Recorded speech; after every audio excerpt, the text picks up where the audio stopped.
কোম্পানির প্রেসিডেন্ট সিদ্ধান্ত নিলেন শ্রমিকদের মতো পোশাক পরবেন, কারণ তিনি নিজের ছেলের প্রকৃত স্বভাব জানতে চেয়েছিলেন। সেই দিনই বহু বছরের খোঁজাখুঁজি আর কর্মজীবনের সাফল্যের পর তিনি তার হারিয়ে যাওয়া ছেলেকে খুঁজে পেয়েছিলেন, যাকে তিনি 25 বছর আগে হারিয়েছিলেন।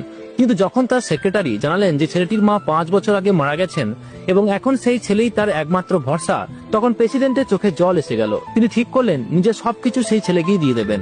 তবে সেক্রেটারি সতর্ক করে দিলেন যে হয়তো ছেলে এখন ঋণে ডুবে আছে এবং তাকে ভরসা করা সহজ হবে না।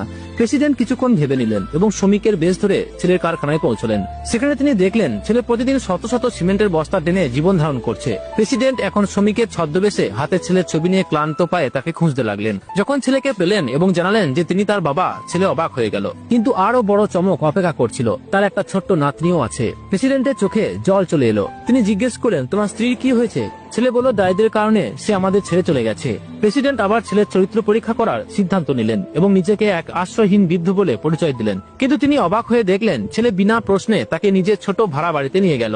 জীবন সহজ ছিল না, তাই ছেলে তাকে কারখানা কাজেও নিয়ে গেল যাতে খরচ চলতে পারে। কিন্তু যা ঘটলো তা প্রেসিডেন্টকে নাড়িয়ে দিল। ছেলে দুটি বাঁধাকপি ঠিকাদারকে দিল আর সঙ্গে সঙ্গে ঠিকাদার তাকে কারখানার আরামদায়ক জায়গায় পাঠিয়ে দিল। প্রেসিডেন্টের কিছুটা সন্দেহ হলো। তিনি জিজ্ঞেস করেন, এটা কি ব্যাপার? ঠিকাদার রেগে গিয়ে বাঁধাকপিগুলো মাটিতে ছুঁড়ে মারলো আর সেগুলো থেকে অনেক টাকা বেরিয়ে এলো। প্রেসিডেন্ট বুঝলেন কারখানায় ঘুষ চলছে। তিনি ছেলেকে জিজ্ঞেস করলেন। ছেলে নির্লিপ্ত ভাবে বলল, ঠিকাদার একটু এক্সট্রা নিলে কি আসে যায়? ঠিকাদার বলল, বাঁধাকপি খারাপ ছিল। আর ছেলে ক্ষমা চেয়ে বলল, পরের বেতনে নতুনটা এনে দেবে। এরপর তাদের নতুন কাজ দেওয়া হলো, কারখানার ডিরেক্টর ও তার স্ত্রীর অভ্যর্থনা করা। ঠিকাদার বলল, ভালো করে করলে অগ্রিম বেতন পাবে। ছেলে প্রস্তুত হলো, কিন্তু ডিরেক্টরের স্ত্রীকে দেখেই তার মাথা ঘুরে গেল।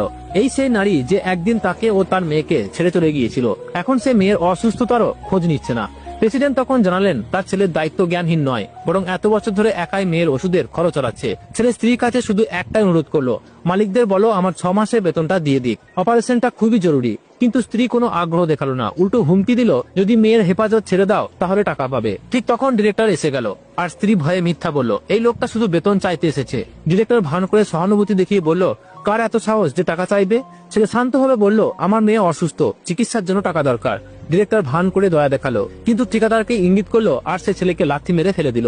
বাকি শ্রমিকদেরও হুমকি দেওয়া হলো, যদি কেউ বেতন চাও তাকেও এভাবে বের করে দেওয়া হবে। সবাই মাথা নিচু করে চুপ করে রইল।